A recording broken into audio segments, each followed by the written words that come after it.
नमस्कार। आप लोगों का स्वागत है हमारे चैनल में। आज के इस वीडियो में हम आपसे बात करेंगे कार्तिक महीने के पवित्र मास में पड़ने वाले एकादशी व्रत के बारे में। इस वीडियो के माध्यम से हम आपको बताएंगे कि एकादशी कब पड़ रही है, इसका हमें व्रत कब रखना है, इसका हमें पारण कब करना है, इसमें व्रत को रखते समय सावधानियां क्या रखने की जरूरत है, व्रत का प्रारंभ हम कैसे करेंगे, इस व्रत का इस एकादशी का क्या नाम है और सबसे महत्वपूर्ण इस एकादशी की कथा क्या है। क्योंकि किसी भी व्रत में उसकी कथा सुनने का अपना बहुत बड़ा महत्व है, पढ़ने का नहीं, सुनने का। अगर आप किसी भी व्रत की कथा मात्र सुन लेते हैं तो आपको उस व्रत का आधा पुण्य अपने आप ही मिल जाता है। तो आइए हम कार्तिक मास में कृष्ण पक्ष में पड़ने वाले एकादशी व्रत के बारे में आगे विस्तार से बात करते हैं। इस बार जो कार्तिक मास की एकादशी पड़ रही है वो शुक्रवार दिन 17 अक्टूबर को पड़ रही है, क्योंकि 16 अक्टूबर को सुबह 10:35 पे एकादशी लग रही है। अगर हम पंचांग देखते हैं तो इसमें हमें ये मिलता है कि 16 अक्टूबर को 10:35 पे एकादशी लग रही है, जो कि 17 अक्टूबर 2025 को 11:12 पे समाप्त हो जा रही है। तो उदया तिथि के हिसाब से जो हमें एकादशी मिल रही है वो मिल रही है 17 अक्टूबर दिन शुक्रवार को। और अच्छी बात है कि ये द्वादशी से युक्त एकादशी है, तो शास्त्रों के अनुसार द्वादशी से युक्त एकादशी बहुत ही शुभ मानी जाती है। तो इस प्रकार से हमने जो एकादशी का व्रत रखना है वो रखना है शुक्रवार 17 अक्टूबर को। इसका हमें पारण कब करना है? इस एकादशी का पारण हमें शनिवार को 18 अक्टूबर को सूर्योदय से लेकर के 8:25 के पहले, सुबह के 8:25 के पहले आपको इसका पारण कर लेना चाहिए। ये विधान है कि हमेशा जो आपका पारण होना चाहिए वो द्वादशी में ही पारण होना चाहिए। तो इस प्रकार से आप 8:30 बजे के पहले अपने व्रत का पारण कर लें। अब हम बात करेंगे कि आपको इस व्रत को रखना कैसे है। जैसा कि हर बार हम इस वीडियो में आपको बताते हैं, इस बार भी आपको बताएंगे। आपको ब्रह्म मुहूर्त में उठ जाना है।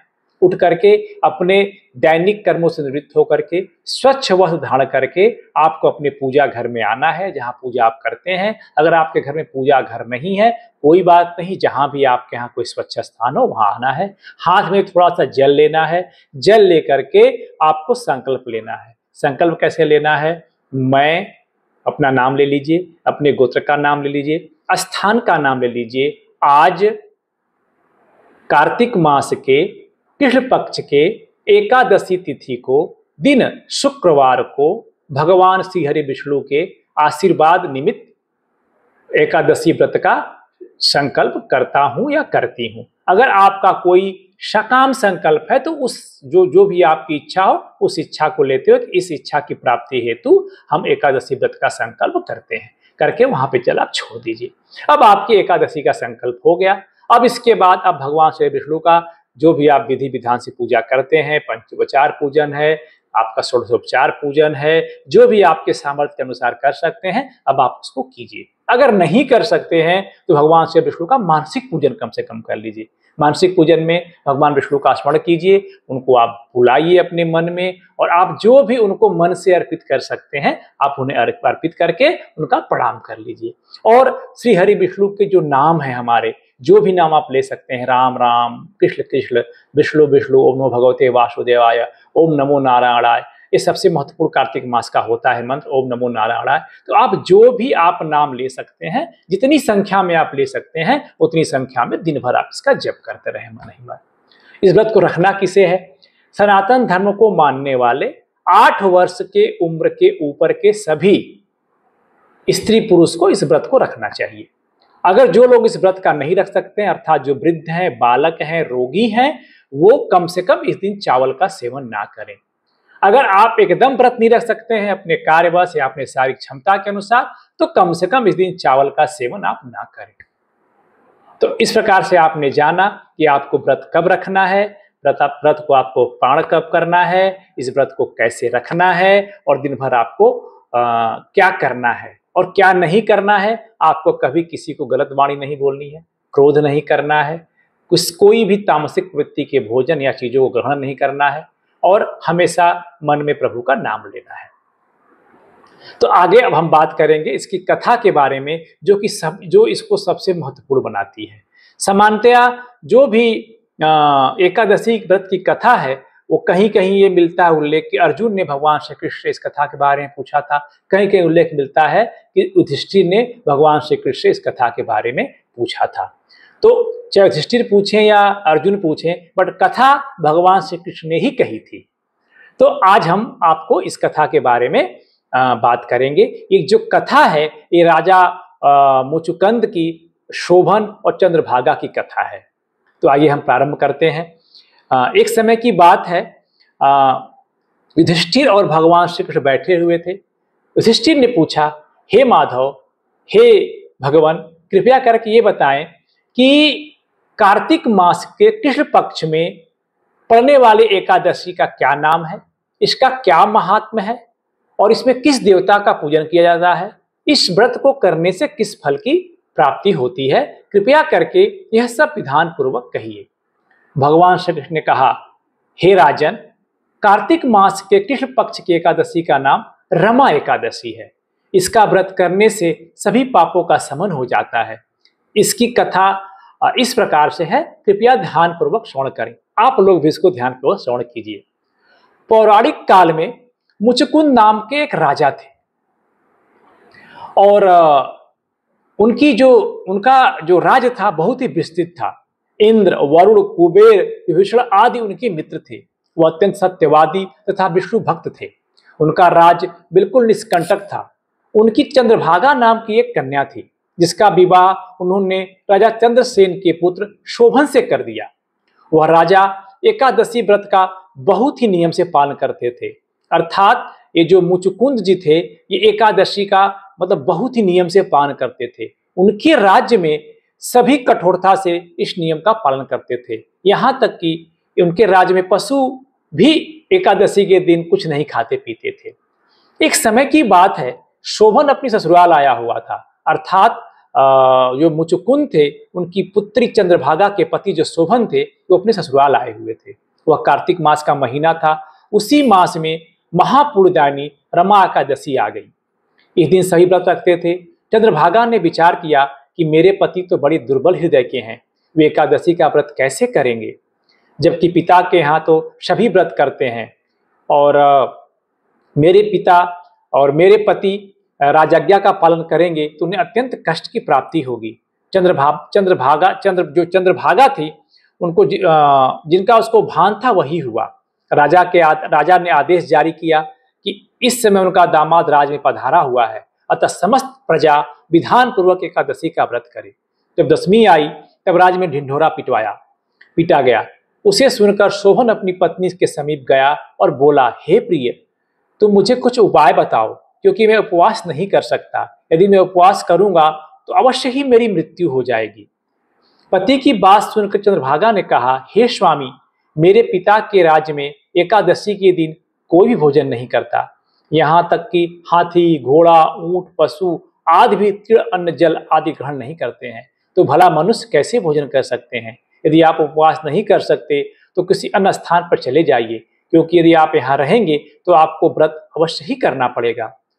पत्नी की बात सुनकर शोभन ने कहा, हे प्रिय, तुम्हारा राय उचित है, परंतु मैं व्रत करने के भी किसी अन्य स्थान पर नहीं जाऊंगा। अब मैं व्रत अवश्य ही करूंगा, परिणाम चाहे कुछ भी क्यों न हो। भाग्य में लिखियों को भला कौन टाल सकता है। सभी के साथ शोभन ने भी एकादशी व्रत किया था। भूख एवं प्यास से अत्यंत व्याकुल होने लगे। सूर्यनारायण भी अस्त हो गए तथा जागरण के लिए रात्रि भी आ गई। वह रात्रि शोभन को असहनीय दुख देने वाली थी। दूसरे दिन सूर्योदय होने से पूर्व भूख प्यास के कारण शोभन के प्राण पखेरु उड़ गए। राजा ने शोभन के मृत शरीर को विधि विधान से उनकी अंत्येष्टि की तथा अपनी पुत्री को आज्ञा दी कि वह सती न हो और भगवान विष्णु की कृपा पर विश्वास रखे। चंद्रभागा अपने पिता की आज्ञा अनुसार सती नहीं हुई। वह अपने पिता के घर रहकर एकादशी का व्रत करने लगी। उधर रमा एकादशी के प्रभाव से शोभन मतलब जल से उनको जो उनकी अंत्येष्टि की गई थी, जल में प्रवाहित किए गए थे शोभन को, उनको निकाल लिया गया था। भगवान विष्णु की कृपा से उन्हें मंदराचल पर्वत पर धन धान से परिपूर्ण तथा शत्रु रहित देवपुर नाम का एक उत्तम नगर प्राप्त हुआ। उसे वहां का राजा बना दिया गया। उसके महल में रथ तथा स्वर्ण के अनेक खंभे लगे हुए थे। राजा शोभन स्वर्ण तथा मणियों के सिंहासन पर सुंदर वस्त्र तथा अवसरधार किए बैठते थे। गंधर्व तथा अप्सराएं नृत्य कर उनकी स्तुति किया करते थे। उस समय राजा शोभन दूसरे इंद्र के समान प्रतीत हो रहे थे। उन दिनों मुचुकुंद नगर में रहने वाले सोम शर्मा नाम का एक ब्राह्मण तीर्थ यात्रा के लिए निकला हुआ था। भ्रमण करते करते वह शोभन के राज्य में पहुंचा था। उसको देखा। उस ब्राह्मण ने उस शोभन को पहचान लिया था। राजा का जमाई समझकर उसके निकट आया। राजा शोभन ब्राह्मण को देख आसन से उठ खड़े हुए तथा अपने ससुर तथा स्त्री चंद्रभागा के कुशल क्षेम पूछने लगे। शोभन की बात सुनकर सोम शर्मा ने कहा, हे राजन, हमारे राजा कुशल से हैं तथा आपकी पत्नी चंद्रभागा भी कुशल है। अब आप अपना वृत्तांत बतलाइए। आपने तो रमा एकादशी के दिन अन्न जल ग्रहण न करने के कारण प्राण त्याग दिए थे। मुझे बड़ा विस्मय हो रहा है कि ऐसे विचित्र एवं सुंदर नगर, जिसको मैं न तो कभी सुना है न कभी देखा है, आपको किस प्रकार से प्राप्त हुआ। इस पर शोभन ने कहा, हे देव, यह सब कार्तिक मास के कृष्ण पक्ष की रमा एकादशी के व्रत का फल है। इसी से मुझे यह अनुपम नगर प्राप्त हुआ है, किंतु यह अस्थिर है। शोभन की बात सुनकर ब्राह्मण बोला, हे राजन, यह अस्थिर क्यों है? स्थिर किस प्रकार से हो सकता है? आप मुझे समझाइए। यदि इसे स्थिर करने के लिए मैं कुछ कर सका तो यह उपाय मैं अवश्य ही करूंगा। फिर राजा शोभन ने कहा, हे ब्राह्मण देव, मैंने यह व्रत विवश होकर तथा श्रद्धा रहित किया था। उसके प्रभाव से मुझे यह अस्थिर नगर प्राप्त हुआ। परंतु यदि तुम इस वृत्तांत को राजा मुचुकुंद की पुत्री तथा मेरी पत्नी चंद्रभागा से कहोगे तो इसे स्थिर बना सकती हैं। राजा शोभन की बात सुनकर ब्राह्मण अपने नगर को लौट आया तथा उसने चंद्रभागा से संपूर्ण वृत्तांत कह सुनाया। इस पर राजकन्या चंद्रभागा बोली, हे ब्राह्मण देव, आप क्या वो सब स्वयं दृश्य प्रत्यक्ष देख कर आए हैं या आप स्वप्न कह रहे हैं? चंद्रभागा की बात सुन ब्राह्मण बोला, हे राजकन्या, मैंने तेरे पति शोभन तथा उसके नगर को प्रत्यक्ष रूप से देखा है, किंतु वह नगर अस्थिर है। तू कोई ऐसा उपाय कर जिससे वह स्थिर हो जाए। ब्राह्मण की बात सुनकर चंद्रभागा बोली, हे ब्राह्मण देव, आप मुझे उस नगर में ले चलिए। मैं अपने पति को देखना चाहती हूँ। मैं अपने व्रत के प्रभाव से उस नगर को स्थिर बना दूंगी। चंद्रभागा के वचनों को सुनकर वह ब्राह्मण उसे मंदराचल पर्वत के समीप वामदेव के आश्रम ले गया। वामदेव ने उसकी कथा को सुनकर चंद्रभागा का मंत्रों से अभिषेक किया। चंद्रभागा मंत्रों तथा व्रत के प्रभाव से दिव्य देह धारण करके पति के समीप चली गई। शोभन ने अपनी पत्नी चंद्रभागा को देखकर उसे प्रसन्नता पूर्वक आसन पर अपने बाएं भाग में बिठा लिया। चंद्रभागा ने कहा, हे स्वामी, अब आप मेरे पुण्य को सुनिए। जब मैं अपने पिता के घर में 8 वर्ष की थी, तब से ही मैं एकादशी का व्रत कर रही हूँ। उन्हीं व्रतों के प्रभाव से आपका यह नगर स्थिर हो जाएगा तथा सभी कर्मों से परिपूर्ण होकर प्रलय के अंत तक स्थिर रहेगा। चंद्रभागा दिव्य स्वरूप धारण करके तथा दिव्य वस्त्र तथा अलंकारों से सज्जित होकर अपने पति के साथ सुखपूर्वक निवास करने लगे।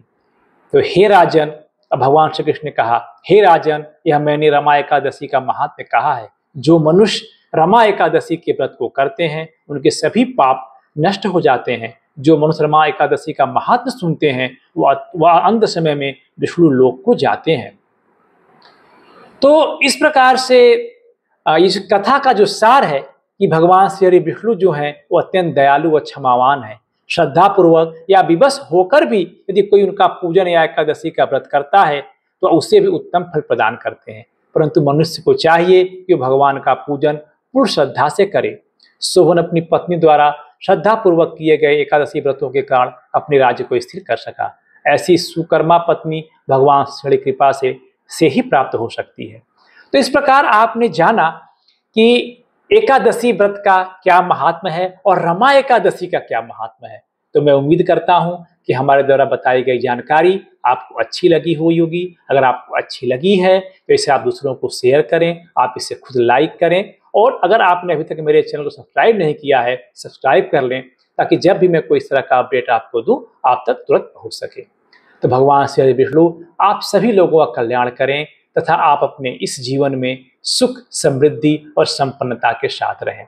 हम अपने आने वाले अगले वीडियो में आपको दीपावली जो 5 दिवसीय पर्व है उसके बारे में विस्तार रूप से बताऊंगा कि धनतेरस, नरक चतुर्दशी, रूप चौदस, दीपावली, अन्नकूट, भैया दूज, यम द्वितीया जो इत्यादि त्यौहार हमारे आएंगे, इससे कब मनाना है, हमें कैसे मनाना है, इसका विस्तृत रूप से आपको इसके बारे में हम बताएंगे। तब तक के लिए हमें विदा करें। भगवान श्री विष्णु का कल्याण करें। ओम नमो भगवते वासुदेवाय।